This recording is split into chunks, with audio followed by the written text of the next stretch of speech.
మహాగణుడైన యేసుక్రీస్తు వారి నామమున ఈ వీడియోను వీక్షిస్తున్న మీకందరికీ శుభములు తెలియజేస్తూ ఉన్నాను. ఈ దినం దైవ గ్రంథములో నుండి రూబేను అనే వ్యక్తిని గురించి మనం ధ్యానం చేద్దాం. ఎవరి రూబేను? యాకోబుకు 12 మంది కుమారులుంటే అందులో ప్రథమ సంతానముగా జ్యేష్ఠ కుమారుడుగా రూబేను కనబడతాడు. ఆదికాండ గ్రంథం 29వ అధ్యాయంలో రూబేను యొక్క జన్మను గురించి మనం చదువుతాం ప్రియులరా. రూబేను అనే మాటకు, ఆ పదానికి, ఆ పేరుకు అర్థం ఏమిటి అనంటే, ఇదిగో ఒక కుమారుడు అని అర్థం. ప్రియులరా, రూబేను పెరిగి పెద్దవాడైన తర్వాత యాకోబు యొక్క బలమై ఉన్న రూబేను, యాకోబు యొక్క శక్తి అయి ఉన్న రూబేను, యాకోబు యొక్క ప్రథమ ఫలమై ఉన్న రూబేను 35వ అధ్యాయంలో యాకోబుకు బాధను కలిగించినట్లుగా మనం చూస్తాం. నేను దాని గురించి ఇప్పుడు చెప్పటం లేదు, కానీ రూబేనులో ఉన్న మంచి లక్షణాన్ని గురించి మీకు తెలియజేయాలని ఇష్టపడుతూ ఉన్నాను. యాకోబు కుమారులందరూ షెకెము అనే ప్రాంతములో మందను మేపడానికి వెళ్ళి ఉండగా, యాకోబు తన కుమారుడైనటువంటి యోసేపుకు ఇలాగు చెబుతాడు, మీ అన్నలకు ఆహారము తీసుకుని నీవు వెళ్ళు అని చెప్పినప్పుడు, యోసేపు తన అన్నల కొరకు ఆహారమును తీసుకొని వెళ్ళినట్లుగా దైవగ్రంథంలో మనం చూస్తాం. యోసేపు తన అన్నలను సమీపిస్తున్నప్పుడు తన అన్నలు యోసేపును గురించి ఆలోచించే విషయం ఏమిటి అనంటే, యోసేపు పైన అంతకు ముందే పగబట్టిన వారుగా కనబడుతూ ఉన్నారు తన అన్నలు. అంత మాత్రమే కాదు, యోసేపును గురించి అసూయపడినట్లుగా మనం చూస్తూ ఉన్నాం దైవ గ్రంథములో. ప్రియులరా, యోసేపును ఏ విధంగా హతం చేయాలా అని ఆలోచించినట్లుగా కూడా ఆదికాండ గ్రంథం 37వ అధ్యాయము 18వ వచనంలో మనం చూస్తాం. అతడు దగ్గరకు రాకమునుపు వారు దూరము నుండి అతన్ని చూచి అతన్ని చంపుటకు దురాలోచన చేసిరి అనే మాట దైవ గ్రంథంలో మనం చూస్తాం. ఇదిగో కలలు కనవాడు వచ్చుచున్నాడు, వీన్ని చంపి ఇక్కడున్న ఒక గుంటలో పారవేసి దుష్టమృగం వీన్ని తినివేసినని చెప్పుదము అని ఆలోచన చేశారు సహోదరులందరూ.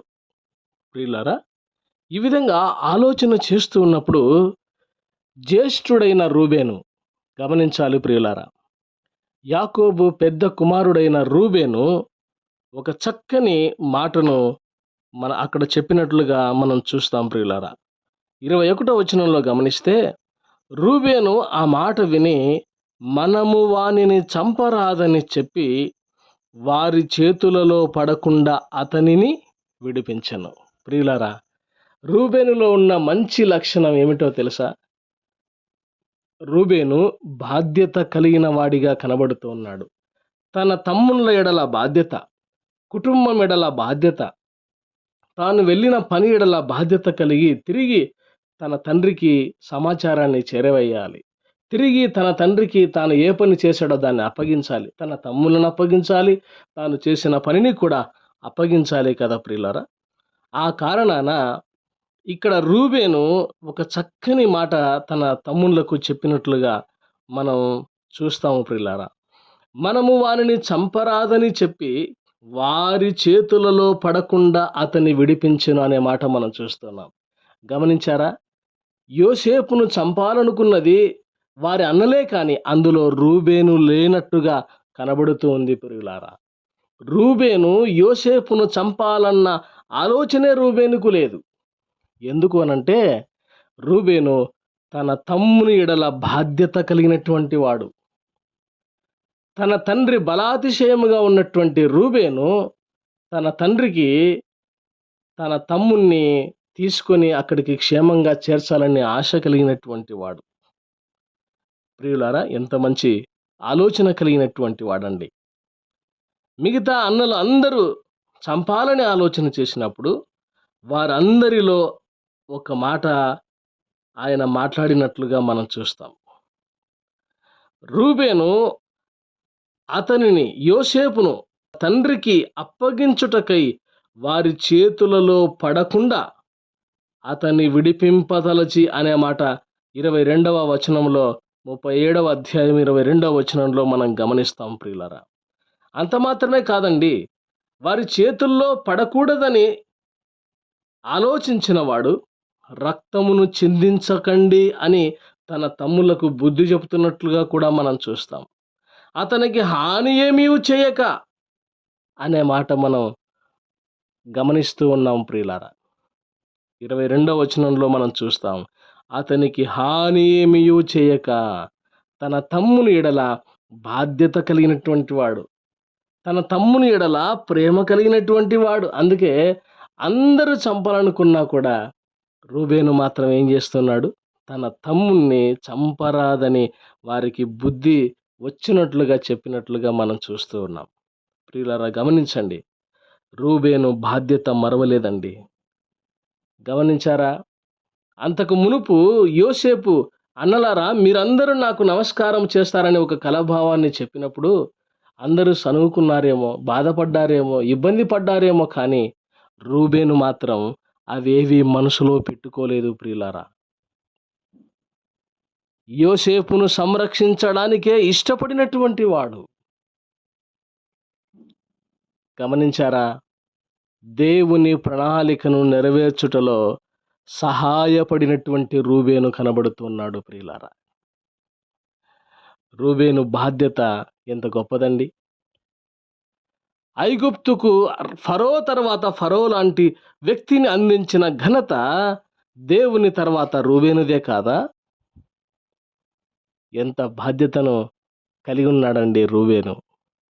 తన బాధ్యతను సక్రమంగా, క్రమముగా నిర్వర్తించిన వాడిగా మనం చూస్తూ ఉన్నాం. తమ్ముని ఎడల ప్రేమ కలిగిన వాడండి. ఈ మాటను ఎందుకు చెబుతానో తెలుసా? చంపడానికి ఇష్టపడలేదు. మనం రక్తం చిందించకూడదు అని చెప్పాడు. తన తమ్ముణ్ణి తన తండ్రికి అప్పగించాలా అనుకున్నాడు. చూసారా? బాధ్యత. సహోదరుడా, బాధ్యత కలిగి ఉన్నావా? ఇంటికి పెద్ద కుమారుడుగా ఉన్నావేమో, నీ బాధ్యతను నీవు నిర్వర్తిస్తున్నావా సక్రమంగా? ఆలోచన చేయాలి. కుటుంబ బాధ్యతలను సక్రమంగా నిర్వర్తించాలి. నీకు అప్పగించిన పనుల బాధ్యతను క్రమంగా నువ్వు చేయాలి. ఏ లోపము లేకుండా చేయాలి. నీ తమ్ముళ్ళ ఎడల, నీ చెల్లెళ్ళ ఎడల, నీ కుటుంబం ఎడల నీవు బాధ్యతను కలిగి ఉన్నావా, లేక బాధ్యతను మరిచి ఇష్టానుసారంగా తిరుగుతున్నావా? ఆలోచన చేసుకోవాలి. రూబేను బుద్ధి చెప్పుతున్నాడండి. రూబేను మనకు గుణపాఠాన్ని నేర్పిస్తూ ఉన్నాడు. ఇంటిలో పెద్ద కుమారుడవా, బాధ్యతను మర్చిపోకు సుమా. రూబేను కలిగి ఉన్నటువంటి బాధ్యతను నీవు కలిగి ఉండాలి.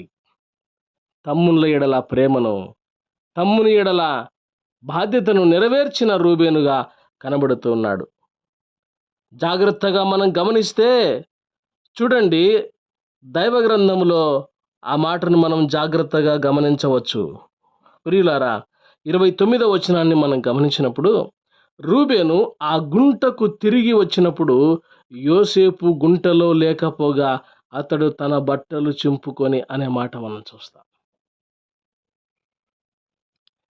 ఏ రూబేను మరణాన్ని తప్పించాడో, ఏ రూబేను రక్తాన్ని చిందించకూడదని చెప్పాడో, ఏ రూబేను తన తమ్ముళ్లకు చంపకూడదు, రక్తము చిందించకూడదు అని చెప్పాడో, ఆ రూబేను, ఏ రూబేనైతే తన తమ్ముణ్ణి చంపకుండా గుంటలో వేయండి అని చెప్పాడో, నీరు లేని గుంటలో, ఆ రూబేను మళ్ళీ ఇప్పుడు ఏం చేస్తున్నాడు?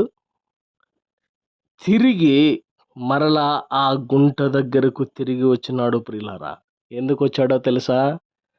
గుంటలో ఉన్న యోసేపును బయటికి తీసి తన తండ్రికి యోసేపును అప్పగించడానికి ఇష్టపడినటువంటి వాడు.